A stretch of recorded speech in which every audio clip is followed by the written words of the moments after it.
जो बस्तर की जनता का डर है कि हमारे जंगल काट दिए जाएंगे, जो हमारा सोर्स है वो खत्म कर दिया जाएगा, जो विपक्ष सवाल उठा रहा है, तो कहीं वैसी तस्वीर तो नहीं दिखाई देगी। कैसे इसको आप लोगों की क्या प्लानिंग है कि बस्तर के जो युवा हैं, जो बस्तर के लोग हैं, जो वो चाहते हैं उनको वो भी दे सकें?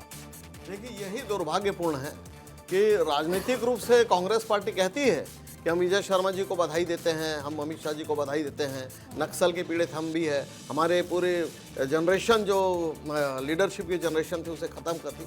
लेकिन जब साफ करने की बात आती है, जब बात आती है कि चलिए हम सब मिलकर इस हवन में होम करते हैं हम, लेकिन उस समय कहते हैं हवन करते होम न जल जाए, हम इसकी थोड़ा सा डिप्लोमेटिक हम बधाई देंगे, खुले मन से बधाई नहीं देंगे। ये दुर्भाग्यपूर्ण है, ऐसा नहीं होना चाहिए। अगर विकास के लिए माइंस जरूरी है, विकास के लिए सड़कें जरूरी है और स्कूल जरूरी है, अगर कांग्रेस उसका भी विरोध करे कि नहीं हम राजीव चक्रवर्ती जी, एक मिनट। अमरजीत चावला जी, चलिए इस डिप्लोमेसी को खत्म करते हैं। अमरजीत चावला जी, आप स्क्रीन में वो तस्वीरें देख रहे हो और जैसे कि मृगेन जी भी बता रहे थे कि एक वक्त था कि महिलाएं कहती थी कि यहाँ पर मोबाइल टावर लगवा दीजिए, क्योंकि आज का युग है, हर कोई मोबाइल के बिना रह नहीं सकता। मैं और आप भी 5 मिनट से ज्यादा मोबाइल से दूर नहीं रह सकते हैं, और वैसी जगह पे अब लोगों को ये टेक्नोलॉजी का फायदा मिलता दिख रहा है।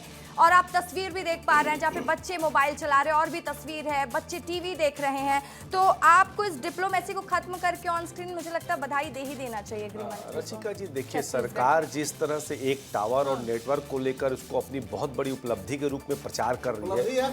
नहीं, देखिए, बीच में मत बोलिए राजीव जी, बड़ी उपलब्धि के रूप में प्रचार करिए, आप करिए, पर जनता समझती है। देखिए, धान खरीदी का समय चल रहा है, सोसाइटियों में पोर्टल पूरी तरह से डाउन है, एग्रो स्टेक इनका जो डिजिटल आधार है केंद्र सरकार को, उसका क्या हाल चाल है, पूरे पोर्टल बंद है, टोकन देने के बाद भी धान खरीदनी हो रही है। इससे समझ में आता है कि सर्वर और टावर को लेकर मैदानी इलाकों में जब ये स्थिति है तो बस्तर में क्या स्थिति होगी। मेरा ये कहना है कि जो नक्सलवाद है ये नेटवर्क से समाप्त नहीं होता, ये विश्वास, रोजगार और न्याय से समाप्त होता है। और सरकार को यह भी बताना चाहिए कि 2 साल में दर्जनों सैकड़ों स्कूल जो बस्तर में बंद हो गए, उसके पीछे जिम्मेदार कौन है? जो टारगेट किलिंग के आरोप लगाए जा रहे हैं, लगातार जबरदस्ती गांव को खाली करने के आरोप लग रहे हैं। सरकार को बताना चाहिए कि 2 साल में बस्तर के कितने युवाओं को रोजगार मिला, कितने स्कूल खुले, कितने अस्पतालों में डॉक्टरों की बैठक हुई, डीजी बैठक प्रधानमंत्री लेते।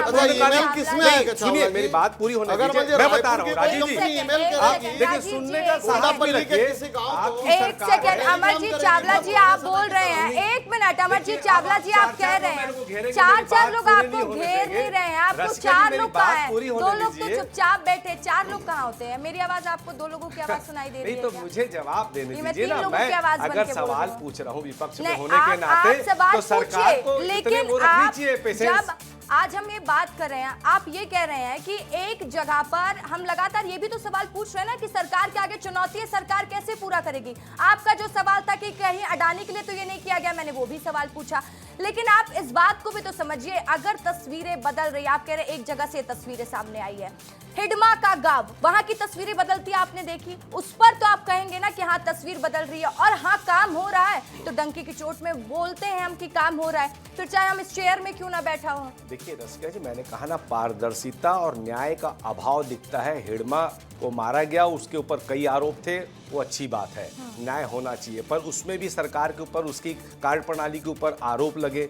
आज भी कई आरोप लग रहे हैं। मैं ये पूछ रहा हूँ भाई, मैदानी इलाकों में जब आप टावर और नेटवर्क की समस्या से किसानों का निदान नहीं कर पा रहे, आप बस्तर में श्रेय क्यों ले रही है? श्रेय का बात नहीं, पूर्णकालिक डीजीपी आप बना नहीं पा रहे, आप नस्ली समस्या खत्म होने की बात करते हैं, 3-3 जवान हमारे शहीद हो जाते हैं, तो आपकी नीयत पे खोट दिखता है। खाली अडानी के लिए आप हसदेव से लेकर बस्तर तक पूरे हमारे संसाधनों को सौंपने का षड्यंत्र कर रहे हैं, उसलिए ये प्रयास कर रहे हैं। और डबल इंजन की सरकार है, वहां की सरकार है, इस समस्या को देर शहादत का बदला लेना भी तो जरूरी है ना अमरजीत चावला जी। तो आप ही हैं। ठीक है, चलिए मैं आपके पास आऊंगी। डीएम अवस्थी जी हमारे साथ जुड़े हुए हैं। सर, लगातार हम आपसे समझ रहे हैं, और जैसे कि आपने लंबा वक्त बस्तर में बिताया, ये राजनीतिक मुद्दा है ही नहीं, क्योंकि आप लोगों ने करीब से देखा इसको, और आज की तस्वीर भी आप करीब से देख पा रहे हैं। लेकिन अभी सबसे बड़ा सवाल ये भी उठता है कि अभी तो लगातार नक्सलियों का सरेंडर आ रहा है, अगर ये रिवर्ट करते हैं या तमाम तरह की चीजें होती है तो वो कितना चुनौतीपूर्ण लगता है सर आपको? देखिए, ये जो विषय है। आज से कुछ सालों पहले, 10 साल पहले या और कुछ समय पहले ये बात होती थी कि नक्सलवाद तो ख़त्म ही नहीं हो सकता है, असफल है, कुछ नहीं हो रहा है। अब जब नक्सलवाद ख़त्म होने की दिख रहा है तब ये बात हो रही है कि आगे जाके क्या होगा। देखिए, कुछ नहीं होगा। ये सशस्त्र क्रांति थी जिसको उन्होंने सारे कानून को ताक पे रख के और सारे इलाके में भय का वातावरण बना रखा था, जिसे अब सुरक्षा बलों द्वारा ख़त्म किया जा रहा है। तो वो किला ध्वस्त हो गया। अब रह गया जब वो इलाका खाली होगा तो वहाँ विकास की जो कमी थी जिसके कारण नक्सलवाद जन्मा था। जन्मने का कारण केवल इसलिए था कि बेरोजगारी थी, वहाँ पर स्कूल नहीं थे, हॉस्पिटल नहीं थे। सरकार बराबर प्रयास कर रही है, आज से नहीं बहुत दिनों से। मोदी जी की सरकार 2014 में आई, मैं तब से बता सकता हूँ, आकांक्षी जिले बनाए गए जो नक्सलाइट इफेक्टेड थे। हर जिले को अलग से बजट भी मिलता है, स्टेट गवर्नमेंट का बजट अलग है, होम मिनिस्ट्री का बजट अलग है और उनको एक डेवलपमेंट का बजट मिलता है। उस सब को पारदर्शिता से वो खर्च करेंगे और सही तरीके से सरकार का जो कदम है, केवल नक्सलवाद को ख़त्म करके उनको केवल ख़त्म नहीं करना है, वो समाप्ति के साथ साथ उनको मुख्य धारा में भी ला रहे हैं। और इसके अलावा जो लोग जहां इलाके से खाली हो रहा है वहां पर स्कूल, कॉलेज, हॉस्पिटल और रोजगार की व्यवस्था की जा रही है। देखते जाइए, वो भी होगा और तभी बस्तर मुक्त होगा, इसमें कोई शंका नहीं है, किसी तरह का संदेह नहीं है। बिल्कुल। मृगेन जी, मेरा आपसे सवाल ये रहेगा, क्योंकि हम लगातार आगे की प्लानिंग को लेकर भी बात कर रहे हैं, तो आप किस तरीके से देखते हैं कि सरकार का जो आगे के विजन को लेकर प्लानिंग क्या होनी चाहिए? अगर हम बात करें विकास के तौर पर, वैचारिक तौर पर, क्योंकि वैचारिक लड़ाई अभी खत्म नहीं हुई है। देखिए, वैचारिक लड़ाई तो चलती रहेगी, मुझे लगता है वैचारिक, क्योंकि जिस तरीके से हिडमा की मौत के बाद हमने सोशल मीडिया पे प्रतिक्रिया देखी, वो बता रहा है कि वैचारिक लड़ाई। लेकिन बड़ी चीज़ है जो डीएम अवस्थी जी भी कह रहे थे कि सशस्त्र क्रांति, जो हथियार लेकर लड़ने वाले हैं, वो अब उस तरीके से नहीं होंगे। क्योंकि आप देखिए कि पिछले 20-25 सालों में जो आदिवासी जंगल से उठकर कैंपों में आए हैं, आज वो मोबाइल टावर पहुँच रहा है, वो रील देखेंगे और तमाम चीज़ें मुख्य धारा में वो आएंगे। उनको समझ में आएगा कि दुनिया सिर्फ इन जंगलों तक सीमित नहीं है, उसके आगे भी। हमने बस्तर के कुछ युवाओं को ड्रोन बनाते देखा, वो पढ़ाई लिखाई करके बाहर जाकर आज वो ड्रोन बना रहे हैं, तमाम चीज़ें कर रहे हैं। तो वो जो बस्तर का आदिवासी है जो अभी जंगलों में है, वो जब मुख्यधारा से कनेक्ट होगा, जुड़ेगा, तो उसके सामने एक नया दृश्य आएगा। और बस्तर में अब सशस्त्र क्रांति तो होनी नहीं है, वैचारिक क्रांति होगी। वैचारिक क्रांति कैसी होती है? पॉलिटिकल पार्टी जैसे अभी अमरजीत चावला जी और राजीव चक्रवर्ती जी, ये लोग वैचारिक क्रांति के लोग हैं,